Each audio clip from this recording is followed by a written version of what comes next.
تو مطلب یہ ہے اگر تم سلام پڑھنے سے منع کرتے ہو، سلام پڑھنے والے کو سلام پڑھنے پر حضور سے روکتے ہو، تو مطلب یہ ہے کہ تم نے حضور صلی اللہ علیہ وسلم کی محبت کے بیچ میں آئے. اور اگر جس نے بات مانی تو مطلب یہ ہوا کہ اس نے حضور کی محبت پر توقیت دی، ورنہ وہ بات مانتا نہیں. تو بات یہی صاف ہو جاتی ہے اگر رسول اللہ کی محبت کے سامنے مال کی محبت ٹکرائے، بچوں کی محبت سامنے آئے، والد کی محبت سامنے آئے، ہمیں سب کو ایک سائن رکھ دینا ہے.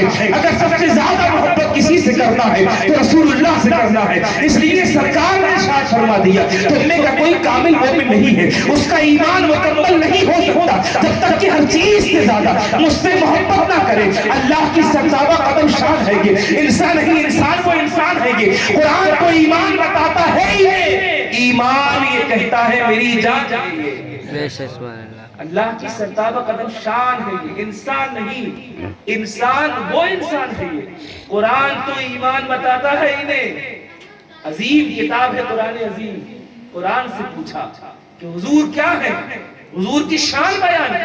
اے اللہ کے مقدس کلام جس میں آیا ذالک الکتاب لا ریب فیہ، یہ وہ قرآن، یہ وہ کتاب ہے کہ جس میں شک و شبہ کی گنجائش ہے ہی نہیں. تو قرآن ایمان بتاتا ہے انہیں. قرآن نے اپنا فیصلہ سنا دیا کہ حضور صلی اللہ علیہ وسلم ایمان ہے. اور جب ایمان سے پوچھا گیا تو ایمان نے کہا ایمان یہ کہتا ہے میری جان ہے.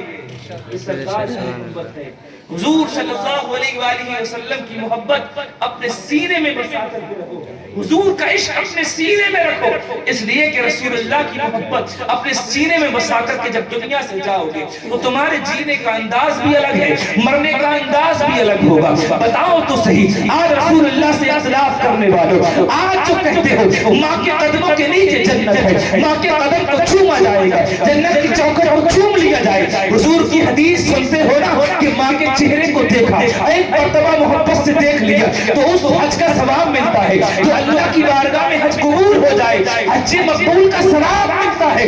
رسول اللہ نے تو بتایا، ماں کی عظمت رسول اللہ نے بتائی ہے. ماں کے قدموں کے نیچے جنت رسول اللہ نے بتائی ہے. ماں کے قدموں کو چومو گے جنت کی چوکھٹ کو چوما جائے گا، یہ رسول اللہ نے بتایا. اور آقا ارشاد فرماتے ہیں، علماء بیان کرتے ہیں جو ماں کی گستاخی کرتا ہے، ماں باپ کو ناراض کرتا ہے، اللہ اس کی عبادت قبول نہیں کرتا، اس کی دعائیں قبول نہیں کرتا. ماں کے نافرمان کی دعائیں قبول نہیں ہوتی تو رسول اللہ سے دشمنی رکھے اس کی دعائیں کیسے قبول ہوگی؟ لے شاید ماں کی نافرمانی کرنے والا، ماں کے دل کو دکھانے والا ہو، اس کی نمازیں قبول نہیں ہوتی، اس کی دعائیں قبول نہیں ہوتی. تو اندازہ کرو جس ذات نے ماں کا مرتبہ بتایا تو محمد الرسول اللہ سے اختلاف رکھو گے تو نمازیں کیسے قبول ہوں گی؟ بے شک کہا جاتا ہے نا ان کی نمازیں نماز نہیں. کن کی نمازیں؟ ان کی نمازیں کہ جن کے سینے میں رسول اللہ کی محبت نہ ہو.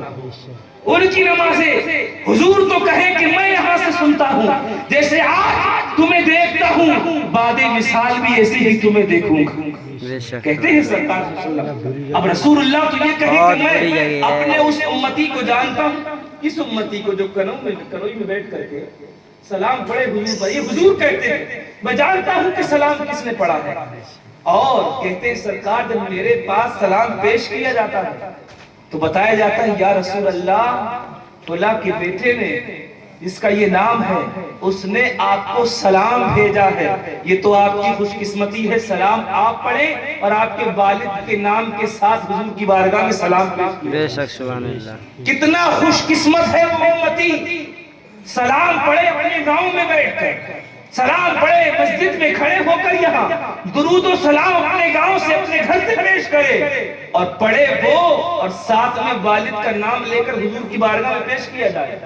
خوش قسمت ہے وہ باپ، خوش قسمت ہے وہ باپ جس کے بیٹے صلاۃ و سلام پیش کرتے ہیں. اس لیے کہ رسول اللہ کی بارگاہ میں تو ہمیں کس کی بات ماننی ہے؟